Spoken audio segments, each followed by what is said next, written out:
ତ ସବୁବେଳେ ଗୋଟାଏ ଫ୍ଲେଭର୍ ମ୍ୟାଗି ଆଉ ଇପି ଖାଇ ଖାଇ ତ ପାଟି ଖରାପ ହେଇଗଲାଣି, ତ ଆଉ ସ୍ୱାଦ ଲାଗୁନି।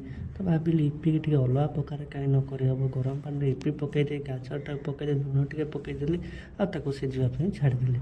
ଆଉ ତା ଦେହରେ ଟିକେ ଇପି ମସଲା ବି ପକାଇଦେଲି। ଆଉ ସେପଟେ ଆଉ ଗୋଟେ ପକେଟ ଇପି ମସଲା ପକାଇକି ଟିକେ ସବୁ କାଟି କୁଟିକି ପିଆଜ ବିଲାତି କଞ୍ଚା ଲଙ୍କାକୁ ରେଡ଼ି କରିଦେଇଥିଲି। ଏପଟେ ଗ୍ୟାସ୍ ଲଗାଇ ଦେଇଥିଲି। ତ ସାଙ୍ଗମାନେ ଆପଣ ବି ଗୋଟେ ପ୍ରକାର ଇପି ସେମିତି ଗରମ ପାଣିରେ ପକାଇକି ଟିକେ ପନିପରିବା ପକାଇକି ଖାଉଛନ୍ତି ତ ନିହାତି ଟିକେ ଭଲ ଲାଗୁନଥିବ। ତ କଞ୍ଚା ଲଙ୍କା ଟିକେ ତେଲରେ ପକାଇଦେଲି, ସିଏ ହେଉଥାଉ। ତ ଆପଣମାନଙ୍କୁ ଗୋଟେ ଜିନିଷ କହିବାକୁ ଚାହିଁବି, ଯଦି ଟିକେ ଭଲ ଫ୍ଲେଭର୍ ଚାହୁଁଛନ୍ତି ତ ମୁଁ ଆଜି ଟମାଟୋ ଫ୍ଲେଭର୍ କରିବାକୁ ଚାହୁଁଛି, ତ ଟମାଟୋ ଟିକେ ଅଧିକା ପକାଇଥିଲି, ତ ଟେଷ୍ଟ ବି ଟିକେ ବେଷ୍ଟ ଥିଲା।